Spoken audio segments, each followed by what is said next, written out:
Everybody, we're going to get started in a couple of seconds. I just want to make sure that everybody's signed in, so you get your credit. There are also handouts in the back, so grab one copy of each. We should have enough copies. A couple of sign-up sheets. One is for the free coaching session with me. We'll talk about it a little bit more at the end. There's also a sign-up for a monthly newsletter from Be Centered. We'll talk about that as well. And with all that, let's go ahead and get started. So welcome, everybody. I want to, first of all, say that I'm very happy to be here. I'm very happy to be doing this workshop. I have a great group of ladies in front of me, and hopefully a lot more watching after this, and maybe even some men. So today's topic is women's wellness. And thank you for coming out here, taking the time out of your day. As women, and sometimes men, we tend to put other people's interests, other priorities first.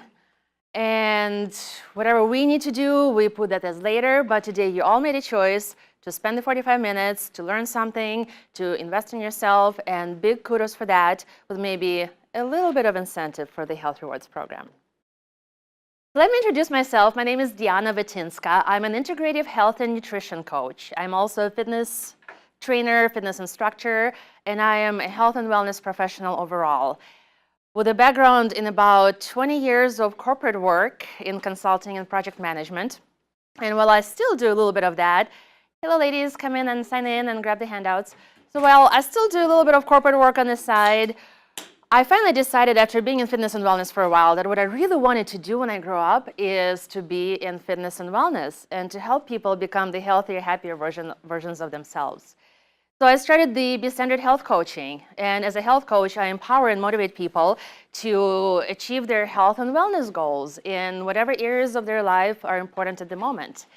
So I empower and I motivate them to transform their life, whether it is personal development, whether it is eating better, exercising more, or starting to exercise, whether it's becoming happier emotionally or anything like that, because all of those areas create us as a whole. They all create our overall wellness. So on the screen, you will see the Be Centered team, which is myself and my 3.8-pound Yorkie Daisy. The 0.8 pound is really important because she's not quite 4 pounds. But she is definitely my partner in crime. She helps me, she supports me in a lot of work that I do. A lot of it is emotional. Today when I was on the deck outside preparing for the presentation, she was snoozing away in the sun and she was loving it. And I would look at her and go, life is wonderful.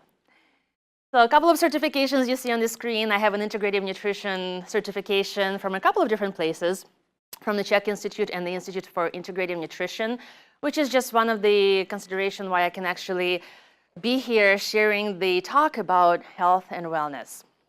But without further ado, let's get right into the presentation.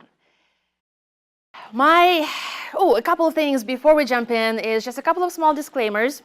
Just so you know that whatever we talk about today is not intended to replace a one-on-one relationship with a healthcare professional or a medical practitioner. And it is not, whatever we talk about today does not represent medical advice. And also, I'm not a registered dietitian, which means I cannot prescribe certain foods to cure certain medical conditions. But what I can and what I do is I provide nutritional guidelines, and I work with my clients quite a bit in the area of nutrition, about educating, about looking at alternatives, about emotional work, crowding out certain foods and replacing them with better foods. So a lot of education still goes on. So there's a lot of work to do in the area of nutrition. My message today, what I really want to drive home is that the health of everyone and everybody around you starts with your own personal health. Women's lives have changed a lot over the years.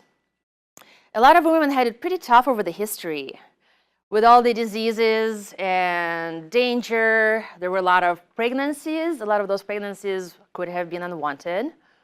The female anatomy wasn't studied as much as the male anatomy, which made it harder for doctors to provide really good quality medical care for women. And in fact, a lot of women haven't even, it was very common to not even reach the menopause age in the olden days. In the 1900s, the average life expectancy of women was about 50 years old, 50. Today, on the other hand, the average life expectancy of an American female is 82. And that number goes up if a person chooses to lead a healthy lifestyle, to eat good quality nutritional foods, and to have a healthy lifestyle in general. Better yet, besides living longer, women now have the opportunity and the potential to have a better quality of life. And to do that, to have a better quality of life, to maximize health, to be a healthy, well-rounded person, it is so important for us as women and men to really take charge of our health and our life. And those are the things we're going to talk about today. But first of all, let's spend about 2 to 5 minutes on group share. So what I'd like us to do is find somebody at your table, could be groups of 2 or 3, depending on how many people you have at your table. And let's spend about 1.5 to 2 minutes each person talking about a couple of different things. First, your main health concerns or physical concerns, if you're comfortable sharing those. And 2 is what you do for your own self-care. So go ahead and partner up, and the person with the shorter hair goes first.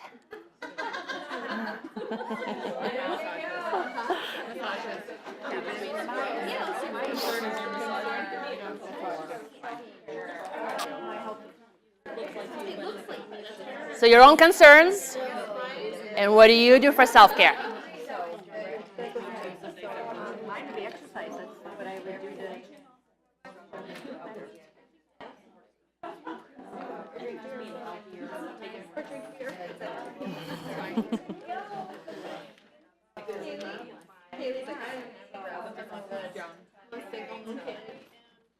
So far, so good.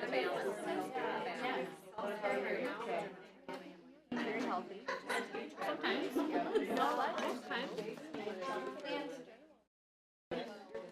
Yeah, we all eat good. We all work out.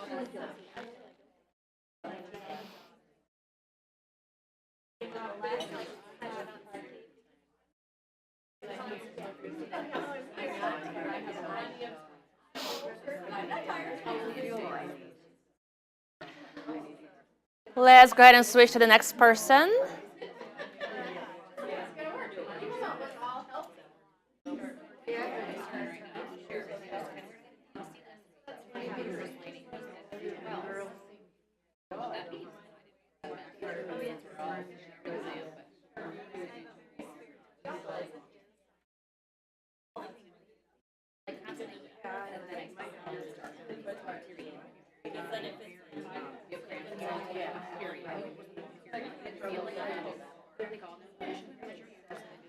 And 1 more minute to let that person talk who hasn't talked yet.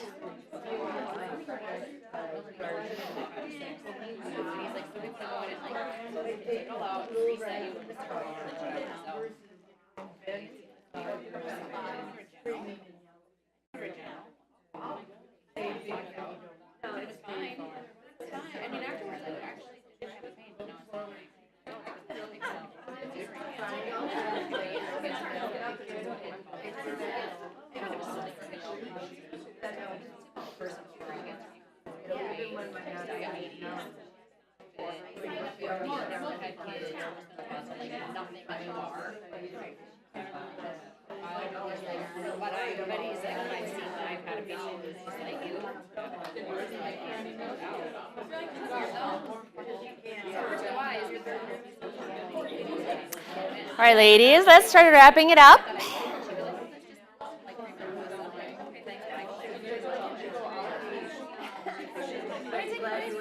Take about 10 more seconds or so.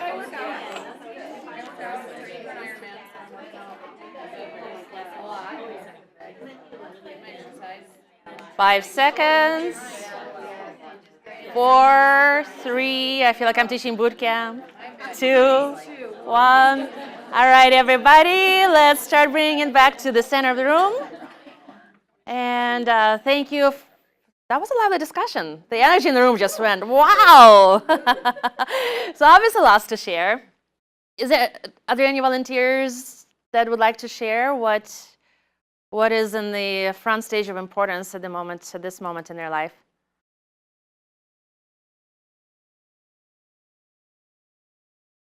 Mm-hmm.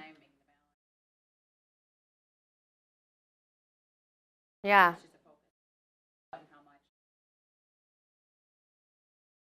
Mm-hmm.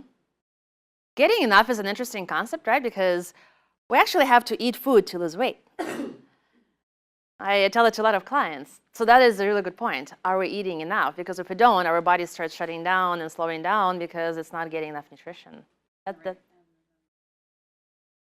Yeah, exactly. Mm-hmm. Absolutely. Absolutely. Yes, exactly. Anybody else? Mm-hmm. Okay. Yeah, food is a big one because there's so much to navigate in the world of nutrition. There's so much information, you don't know. One person says it's right, one person says it's wrong. One person says coconut oil is awful for you, and then there are people that say, no, coconut oil is good stuff. So there's a lot. Well, that was really good. Thank you for sharing that. When we talk about top health concerns for women, what is usually the top one that comes to mind? Mm-hmm. Mm-hmm. That's a really big one for women, and we'll talk about that today too. Taking care of, because there's always something more important, right? There's just always something that, oh, we'll do this once we're done with this. And yes, but what do you think of breast cancer? That's usually the top one, right? When we think about women's health, breast cancer is usually one of the top ones. But if you look at your handout that's called Top Common Health Concerns for Women, there are at least a dozen others that make the list. And most of these are common to both men and women, except for maybe candida, maybe hormonal dysfunction, but unfortunately, a lot more men now also go through all kinds of hormonal imbalances. So that's not only a female issue anymore. And even though a lot of these conditions are common to both men and women, as women, we process them differently, we're affected differently because of the way we're built, because of the way we relate to others, because of the way we think. So let's start with a couple of them. Let's look at chronic fatigue first. This also goes hand in hand with adrenal fatigue. Has anybody here heard about adrenal fatigue? Mm-hmm. So adrenal fatigue is a condition when our adrenal glands cannot keep up with the amount of stress we put ourselves through every day. So adrenal glands are the two thumb-sized glands that sit on top of our kidneys, and they produce over 50 hormones, and those hormones are used to support a lot of different body functions, including how we deal with stress. Adrenal glands, adrenaline, cortisol. So what happens when adrenal glands are exhausted, they can't produce enough hormones to support the vital functions of our body, then we experience symptoms like constant exhaustion. So as we look through this, try to think about, does any of that sound familiar? Or we're sleeping because we're too tired all the time or can't get out of bed. Brain fog and memory loss is a big one. When we go through a lot of stress constantly, over and over and over again, it's hard to remember things. We're like, oh my gosh, we forget all the times. I remember when I was in the corporate world, in a certain job, and I was sleep deprived, I was overworked, my stress levels were huge, I was working 4 different jobs, and I would come to work and I would sit there and stare at my computer, try to focus, and I got my job done, but it was really hard with all that constant brain fog. And a lot of us just, have that quite often, and we don't really think about it much. Muscle and joint pain, frequent sore throat, or frequent illnesses in general because stress and chronic fatigue weaken our immune system. Add on top of that cravings and hair loss and some other symptoms. So chronic fatigue is one of them that as women we go through quite a bit. The hormonal balance, the next one, is very much affected by the foods we eat, by how much exercise we get, by the toxins that we are exposed to, by the stress that we put ourselves through, and also by the weight we carry. So all of those factors affect our hormonal balance, and it becomes even more important during midlife when a lot of the hormonal production starts getting taken over by the adrenal glands. Then we have stress, And when adrenal glands get exhausted from stress, they don't function as well. So stress, most of us associate stress with negative emotions, negative outcomes. It's something bad, right? And a lot of times it is. But the truth is, we do need stress in our lives. Stress can be good, stress can be bad. Stress can be good because it can boost our brain power. The low to moderate amounts of stress increase the connections between our brain neurons, strengthening our brain capacity and brain power. Good stress helps us build resiliency. We're like, okay, we've been through that crazy time at work. Once, twice, we can do it before, just like with anything, just like with exercising. Low to moderate amounts of stress help us build resiliency. Stress can help us motivate to succeed. It helps us be less fearful of change. We learn that it's okay to leave a stressful relationship, a stressful situation, a job that doesn't serve us well, whatever it is. We learn that it's okay to do that. But stress becomes bad when it starts interfering with our health, when it starts interfering with our lifestyle, when we start making irrational, dangerous decisions. And then the results of that can be low energy, digestive issues. Stress affects us on so many levels that we don't even think about. We think we're stressed, we're frazzled, our anxiety goes up, but there's so much more to that. Chest pain, frequent colds, because again, stress brings our immune system down. Loss of libido. How many women, they just have so much going on. They have their full-time job, they have kids, they have chores, they have everything else.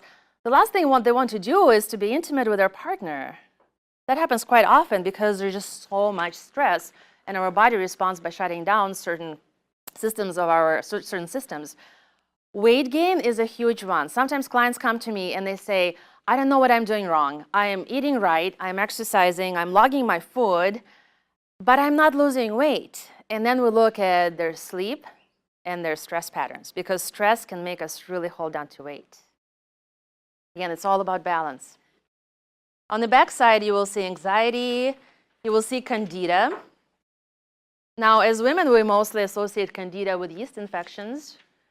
But look at other symptoms: chronic fatigue, digestive issues, brain fog. I usually don't think of candida as causing brain fog. Different skin issues, irritability. So when I work with a client who has similar problems, again, I'm not a registered dietitian, so I cannot say if you eat this food, that will cure your condition. But what we do is we look at the overall nutrition, what a person is eating. There are certain foods that can support our system, that can help our body deal with certain conditions better, that can naturally strengthen and support our overall body. So then we have depression. Depression actually affects more women than men. And there are different things that can trigger depression, but one of them is the hormonal imbalances, especially after pregnancy, the postpartum, and then there is menopause. There's so much goes on in our body during menopause. I've talked to some men who said to me, I've been married for 20 years and we never had any problems, but now my wife is a totally different person because she's going through menopause, hormones are changing, mood changes, the personality changes.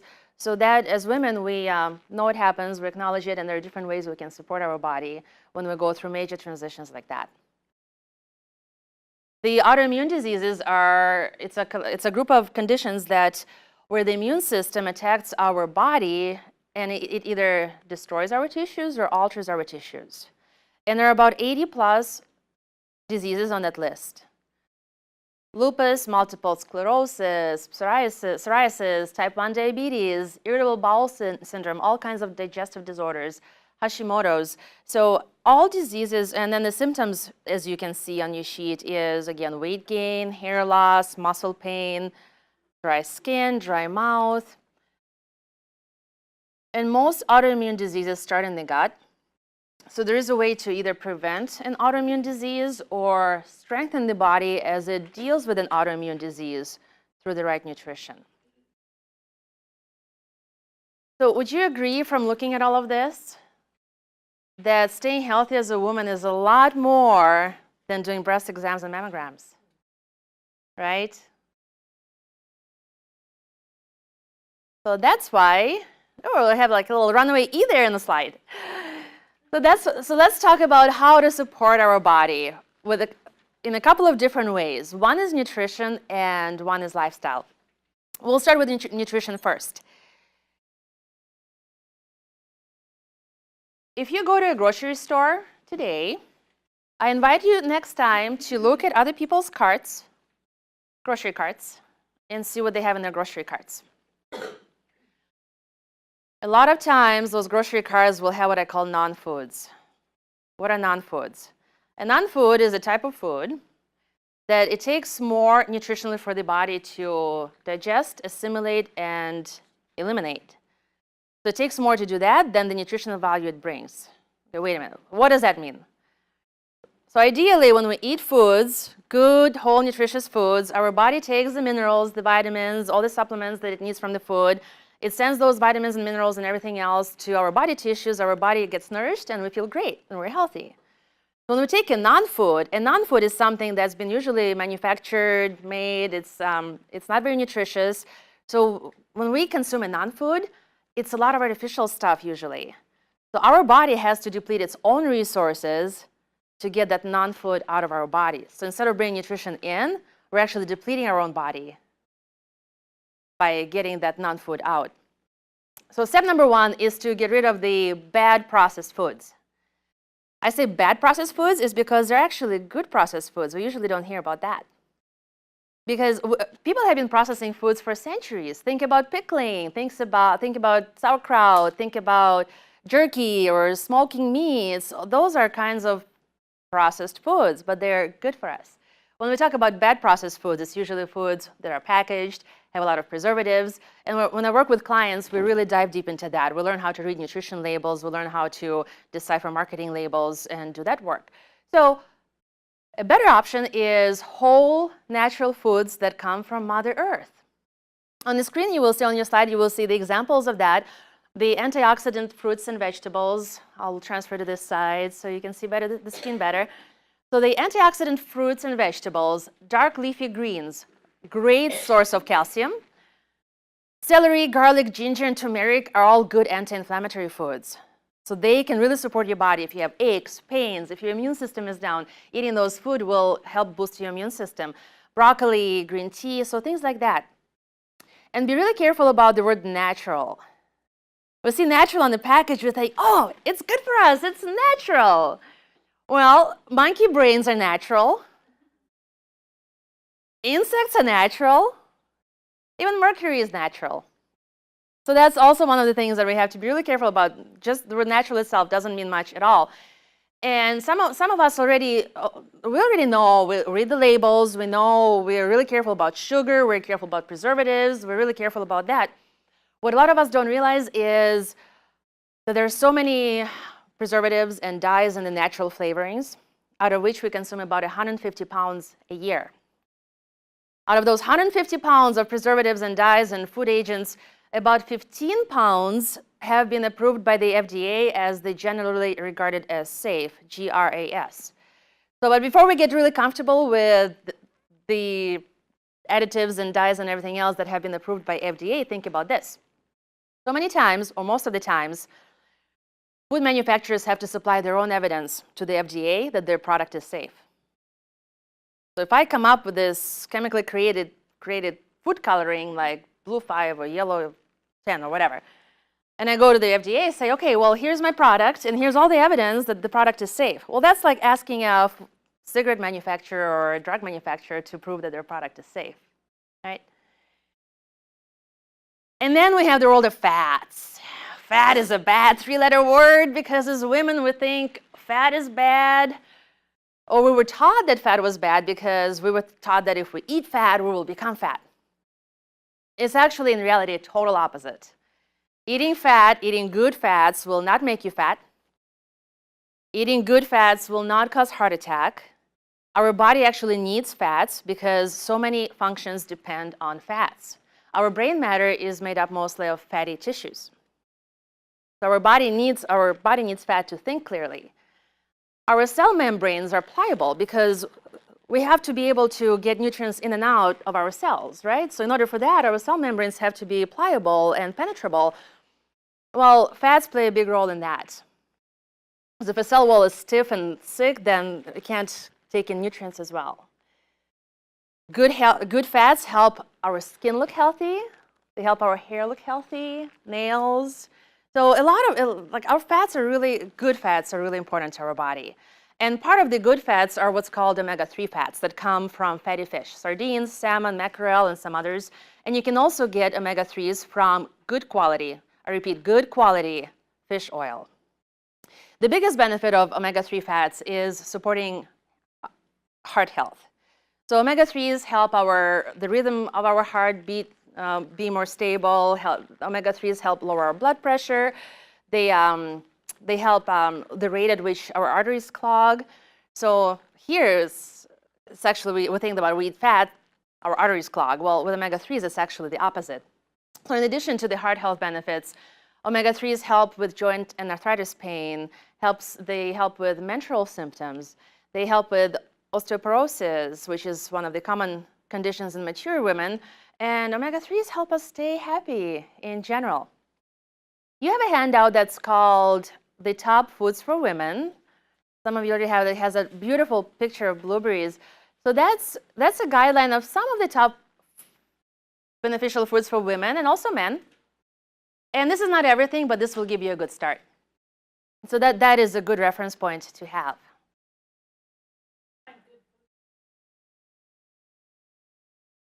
The good fish oil is usually the oil that comes from natural sources that is not man-made.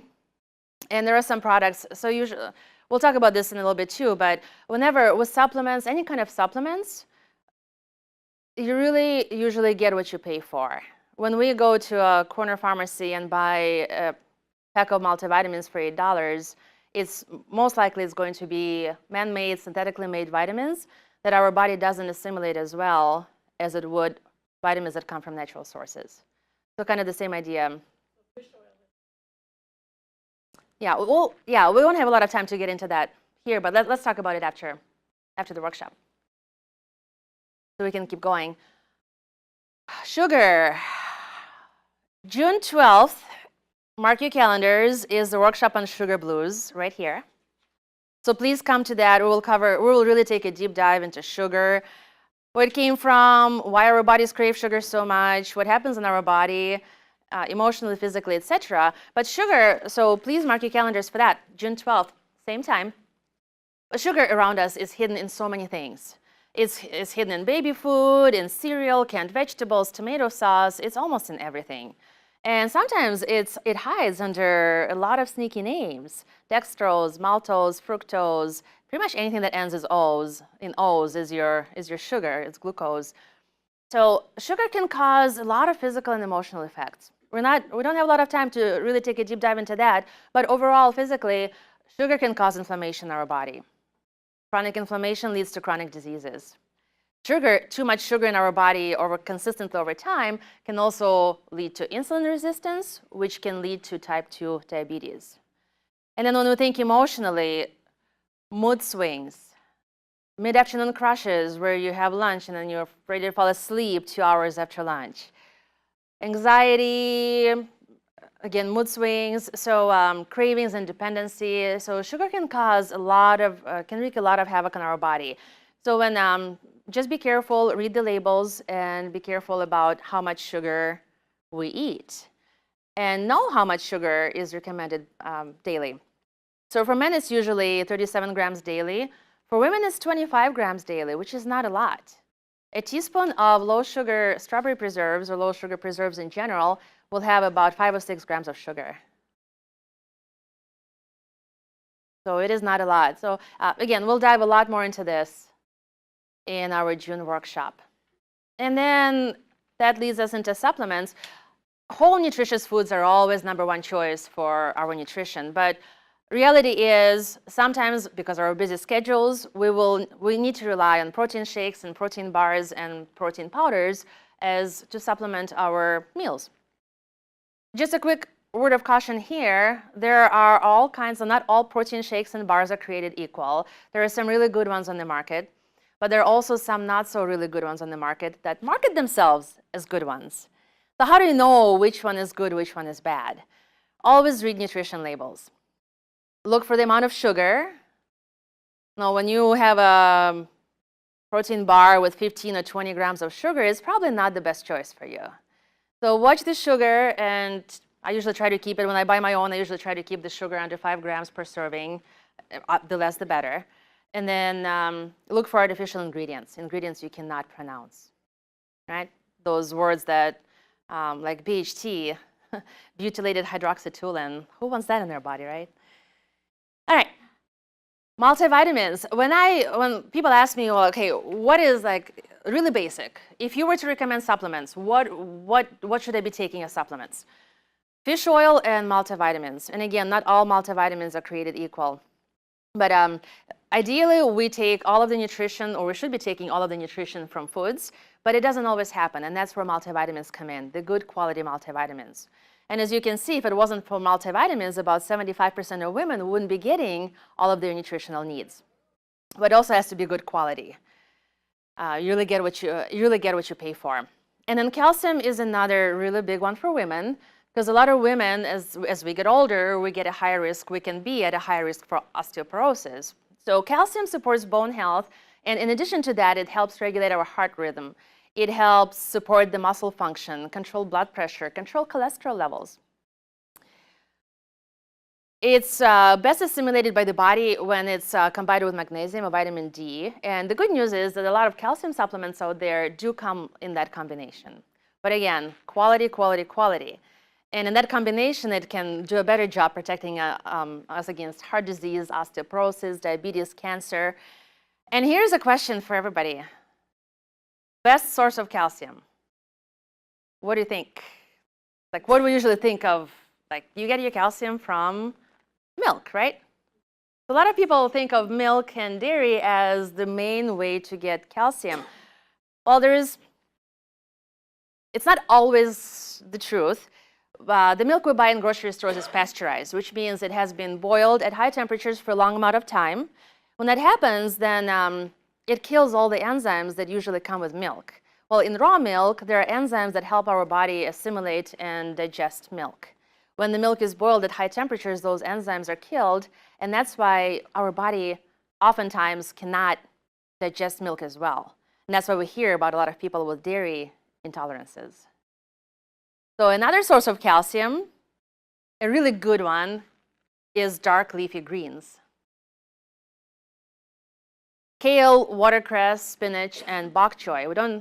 A lot of us don't usually think about vegetables as a source of calcium, but the great news is, you eat your greens, most likely you'll get a good dose of calcium. So something to take away. And unfortunately, there is so much toxicity around us. It's in the air we breathe, unfortunately, from all the pollution. It's in the water that comes in the shower. It is in the skin and lotions and makeup we put on ourselves. It is in the household cleaners. It's in the foods we eat. So commercially grown vegetables and fruits are grown with pesticides to protect them from insects, to protect them from pests.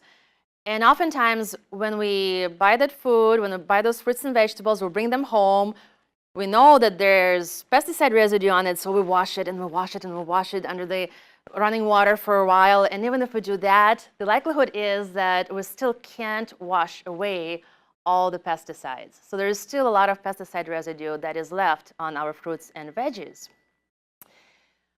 Well, thankfully, there are a lot of groups out there that look out for us, and the Environmental Working Group, EWG, is one of them. It is a consumer advocacy group that does a lot of research on commercially grown foods versus organically grown foods, the amount of contamination in cleaners, in makeup, in household products. They have a ton of great information on their website.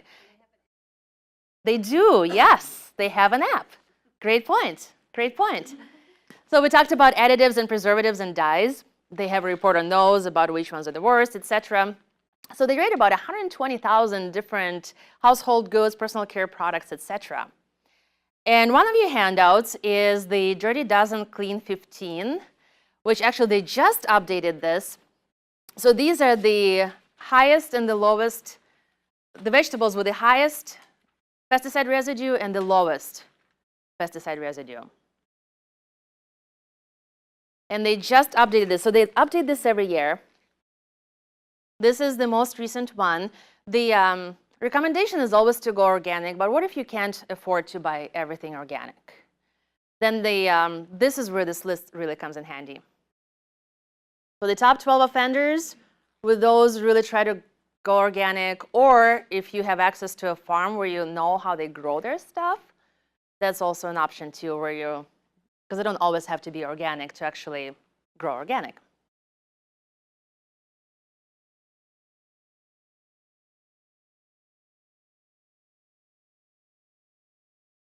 So everything we take in from the environment, everything we take in from around us nourishes our mind, our body, and our soul. So let's shift gears and talk about, so we talked about nutrition. And there's, like I said, there's so much to navigate in the world of nutrition. I'll be around for any questions if you want to talk about something in more detail. But everything we take in from the environment nourishes our body as a whole, not just our physical part, but also our emotional part. So in holistic health coaching, in the holistic approach, we look at a person as a whole that consists of several parts, and all those parts work very well together.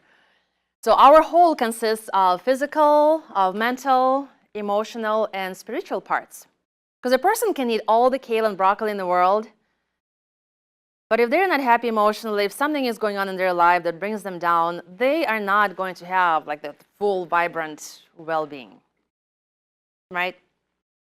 So the healthy relationships, the physical exercise, fulfilling career, and spiritual practice, all of that feeds the physical, the emotional, the spiritual, and the mental. Oftentimes when we think of food, we eat of the things we eat. Like the salad, the water we drink, the salad we eat, the snacks, whatever goes into our mouth, that's considered food, and it is. But think about the time when you were a kid out playing with your friends all day, and mom calls you to dinner, and you're like, Mom, I'm not hungry. No, I want to keep playing. Or if you were busy with a project at work, at home, wherever, and you were so involved in the project that time went by so fast, you forgot about eating, you forgot about sleeping, you were so involved in the project, and then you were done, it just felt so great. So those moments like that are proof that it's not just food, it's also energy that feeds us. So there are a lot of other foods around us that are not necessarily food. And that is why we're going to talk about how to nourish and support yourself, not just with nutrition, but also with lifestyle. And here comes the million-dollar question. Are you putting yourself first? In 2011, Michelle Obama told Barbara Walters that she puts herself as her first priority. And then when she was asked, well, maybe that's a little bit too selfish, Michelle said, well, no, it's practical. A lot of times we slip pretty low on our own priority list because we're so busy caring for everybody else. And Michelle says, one of the things that I want to model for my girls is investing in themselves as much as they invest in others. So oftentimes as women, we are programmed that we're here to serve, and that notion shapes our life. And then we think, well, no, I don't want to be selfish because I need to take care of X, Y, Z, etc. But putting ourselves first doesn't mean that you only care about yourself. What that means is having that grounded, realistic realization that you yourself have to be healthy, grounded, and stable. You have to be that foundation first before you can extend yourself to others. And on the screen, you see reasons why women who put themselves first are happier. You have to put your own oxygen mask on before helping others, because if you're grasping for air, how can you help another person? Fully help another person. So fill your cup first before filling other people's cups. Then when you are happy, when you're in the right energy, you attract that same energy back. If you ever read or heard or watched The Secret, you are what you attract what the energy you project is the energy you attract back. So when you're in the right state, you attract the right people, relationships, and things into your life. When you're happy, you learn to care more about your own opinions versus the opinions of others. You care more about how you feel versus how you look. You care more about what you are versus rather what you should be, what everybody around us tells us we should be. And when you're kind to yourself, you have enough capacity and energy to be kind to others. And you get more done because you're not distracted by all the crap that goes on in your life, by all the distractions, by the negativity, by the toxicity, by all the things that bring us down. How often do you look around and compare yourself to others? And does it make you feel like you're not fit enough? You're not happy enough? You don't have as many clients as the person next to me. Like, I fall into the trap sometimes too. I'm like, well, that health coach posts on Facebook every day, and I'm just too busy to do that. And I'm like, oh, I should be doing it. No, wait, no. There's no I should be. We carry the bag of shoulds with us all the time. We should ourselves all the time. And a backpack of shoulds can get really heavy at times. I started following this rule in my house. There's no shooting in my house. All right, so a lot of us, all of us, sometimes get into this trap of trying to fit the matrix. The matrix is the physical, the spiritual, the mental programming of how we should be, what the societal norms are. And it can be social, like, well, my friends behave this way, so I have to behave the same way in order for them to like me. We all want to be liked. That transfers to food. If I go out for cocktails with the ladies and I'm on a program and I'm ordering an iced tea and I'm worried about, oh my gosh, what are they going to think of me because I'm not ordering a cocktail, right? So trying to fit in. Relationships. I was in a marriage for 7 years. I realized it didn't work, but I stayed in my marriage for 2 more years because I was too worried about, oh my gosh, what will everybody think, and etc. And then so the concept of fitting in transfers to so many areas in our life. Think about how much of your own energy, your own creativity you're putting into fitting in.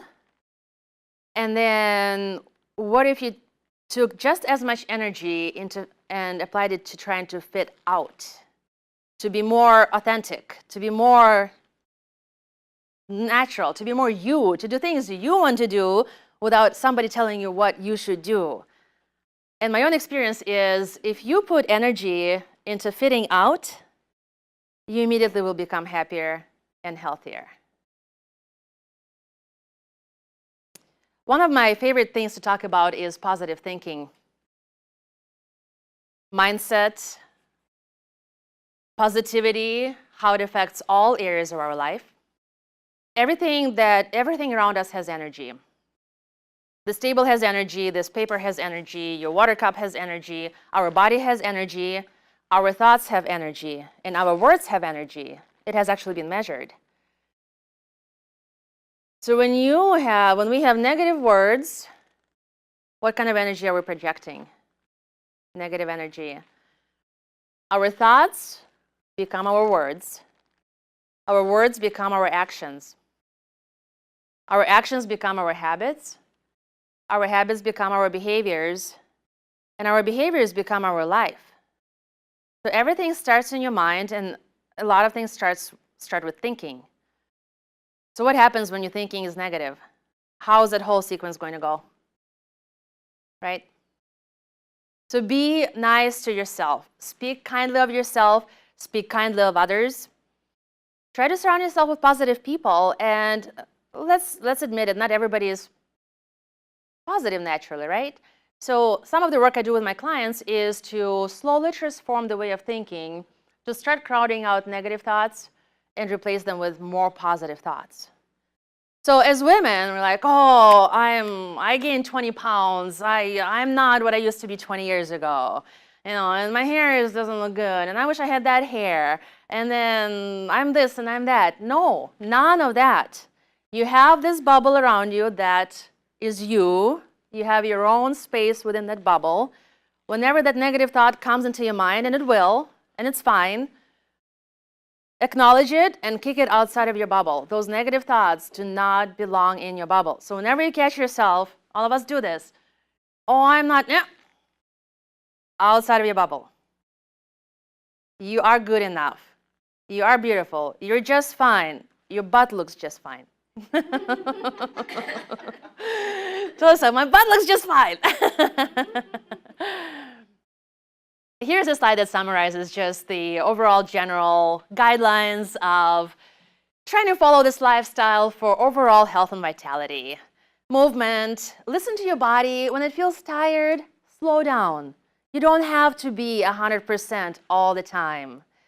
So it's okay to do something at a slower pace.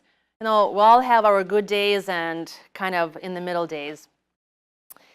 Do something every fun. Seek support. We are social critters, and support around us really means a lot. and avoid negative people and self-talk. Let us, we're almost out of time, so we're going to skip the group share, and instead of the group share, I just want everybody to pause for a couple seconds, think about everything we talked about today. There was a lot of information, and think about what resonated with you the most.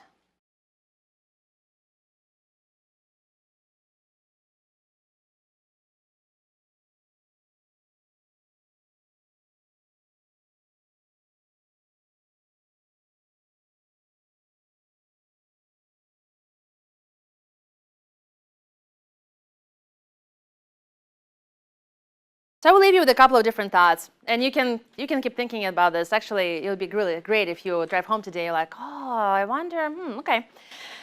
So things do come together, but let's face this. This is your life. It is not a dress rehearsal. And wherever you are at life right now is a reflection of all the choices that you have made up to this point. So whether we like where we are right now, whether we don't like where we are right now, it is all the combination of the choices we have made up until this point. So is there something that you have wanted to do but have been putting it off for whatever reason? Is there something that you wanted to try, you wanted to accomplish? You're like, not yet, not yet. I want to get this done first, then I'll get to this.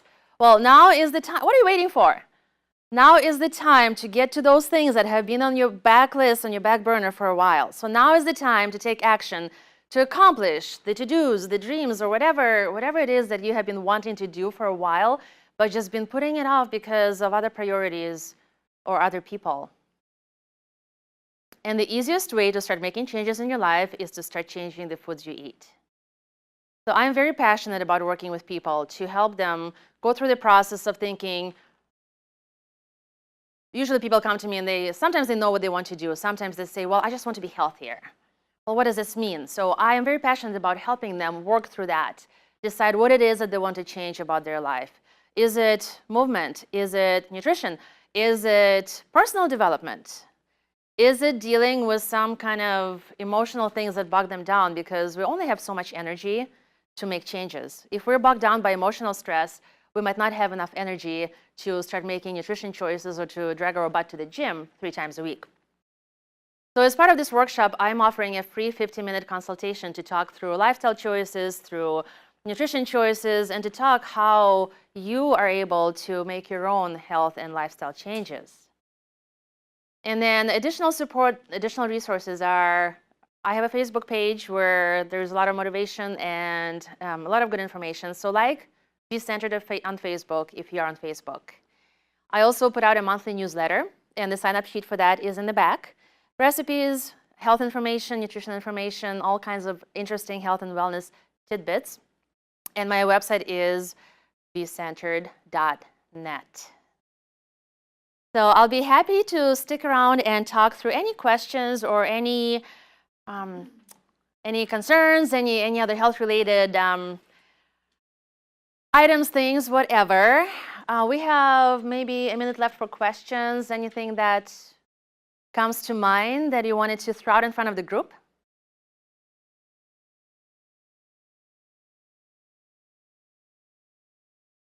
Lots to think about. Lots to think about. So if anything else, our mind drives everything. So no stinking thinking, right? Start with being positive, and then everything else will come. So I want to thank you for your time today. I hope to see everybody, or almost everybody, hopefully it doesn't interfere with anybody's vacation schedules, June for our Sugar Blues workshop, and thank you for your time. Thank you.